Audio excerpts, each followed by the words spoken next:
Flexi cap fund में पैसा भी लगाना है, लेकिन फंड मैनेजर के जजमेंट से फ्रीडम भी चाहिए।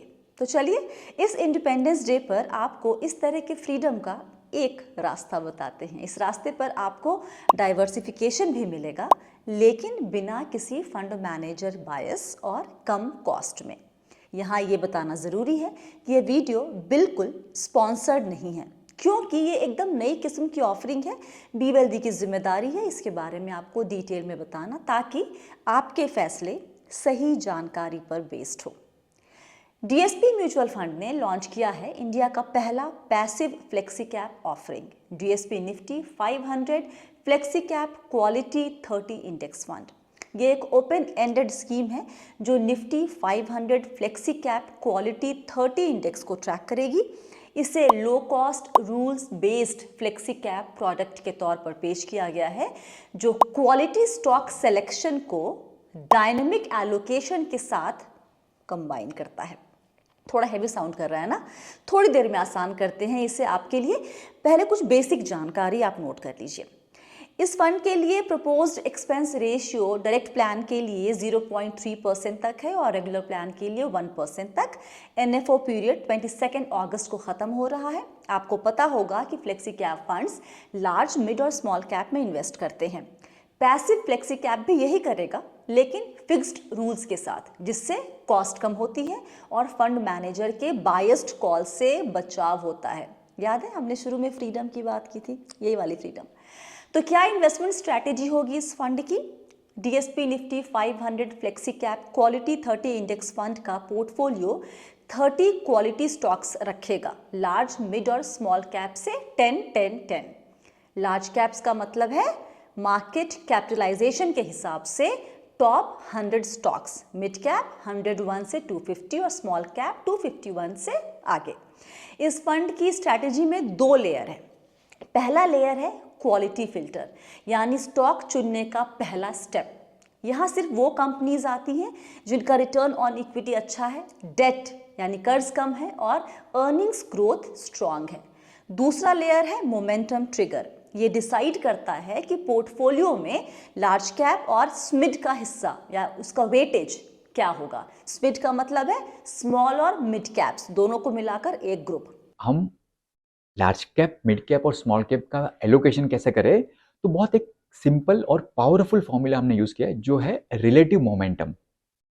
तो कहने का मतलब है कि जिस सेगमेंट में ज्यादा मोमेंटम चल रहा है, उस सेगमेंट में हम ओवरवेट करेंगे।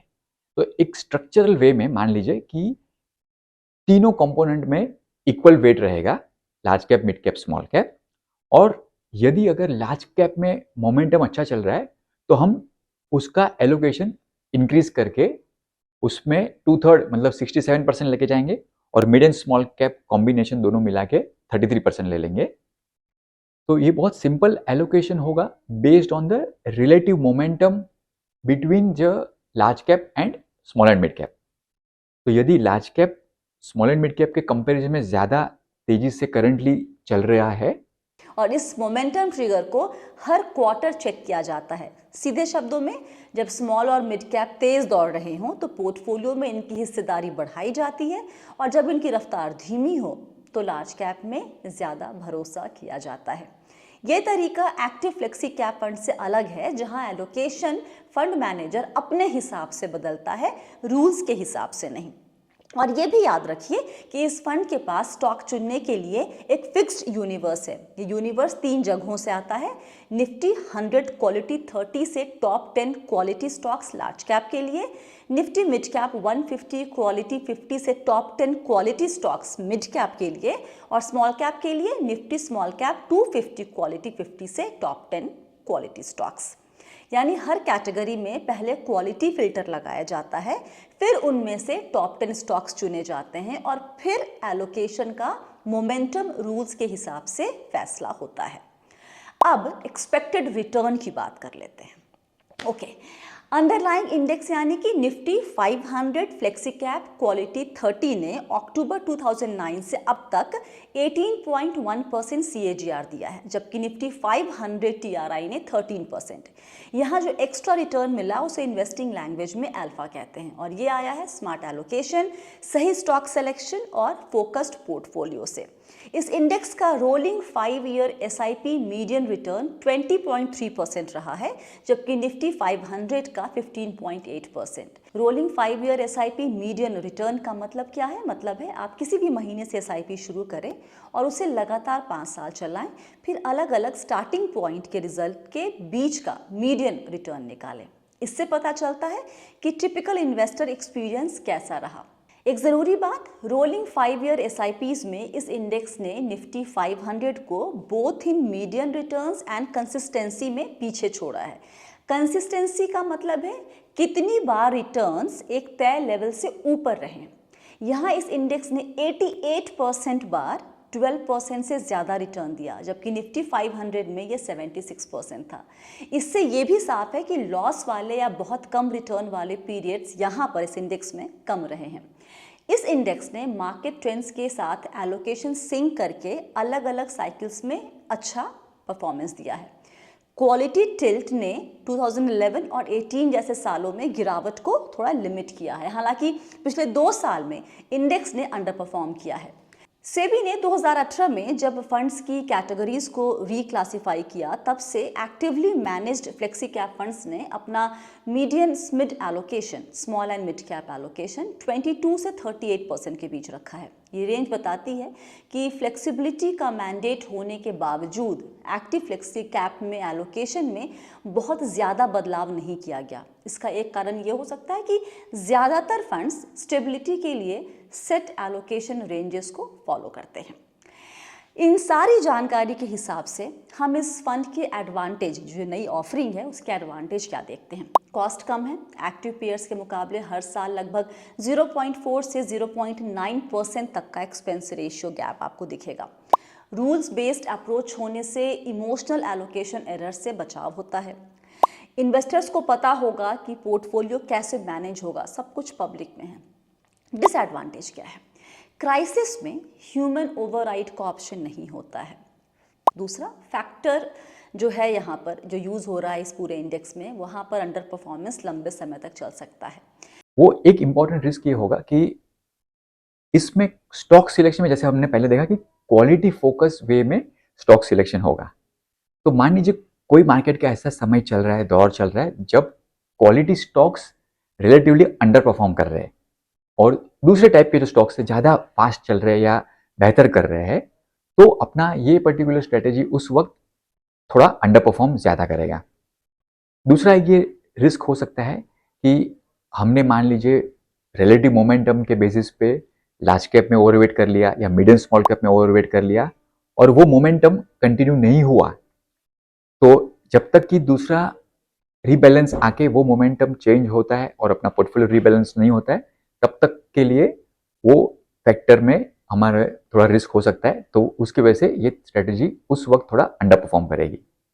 पोर्टफोलियो चर्न थोड़ा ज़्यादा हो सकता है और एग्जीक्यूशन चैलेंज भी है।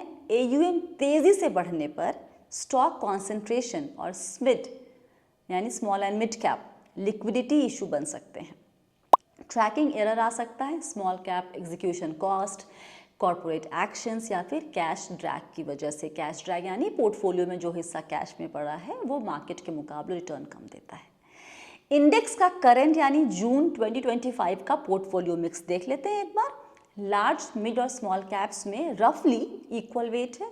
सेक्टर एलोकेशन में IT सबसे बड़ा हिस्सा 30%, फिर फाइनेंशियल्स 24% और FMCG 17%।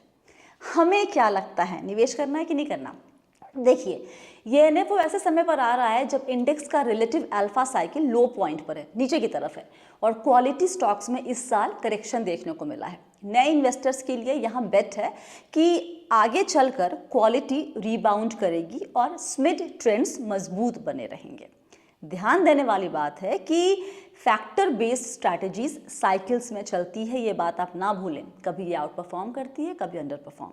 इसलिए जो इन्वेस्टर ऐसे उतार चढ़ाव में भी इन्वेस्टेड रह सकते हैं, उनके लिए ये फंड कोर इक्विटी एक्सपोजर का हिस्सा बन सकता है, क्योंकि ये स्ट्रैटेजी अभी तक लाइव फंड के रूप में अनटेस्टेड है। एसआईपी अप्रोच लमसम से बेहतर रहेगी। लमसम में एंट्री का टाइमिंग गलत पड़ सकता है, जबकि एसआईपी धीरे धीरे एंट्री देती है और कॉस्ट एवरेज करने में मदद करती है। ये फंड उन इन्वेस्टर्स के लिए नहीं है जो मैक्रो इकोनॉमिक बदलावों में एक्टिव कॉल्स लेना पसंद करते हैं या फिर बहुत ही ब्रॉड डाइवर्सिफिकेशन चाहते हैं। यहाँ पर कॉन्सेंट्रेशन रहेगा।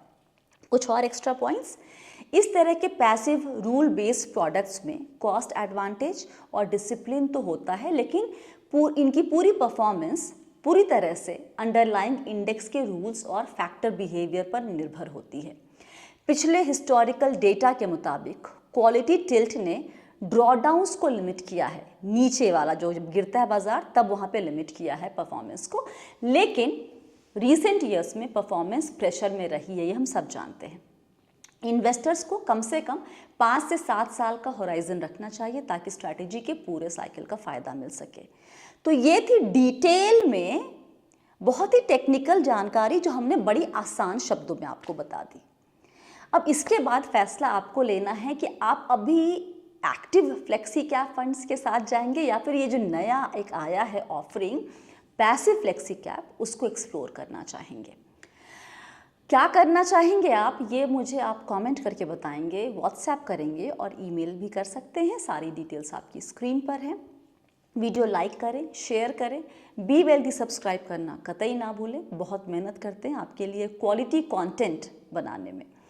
और यस, वक्त देने के लिए बहुत बहुत शुक्रिया। याद रखिए आप हैं मेरे यानी स्वाति के साथ और हम सब हैं बहुत ही सावधानी और समझदारी के साथ अमीर बनने के सफ़र पर।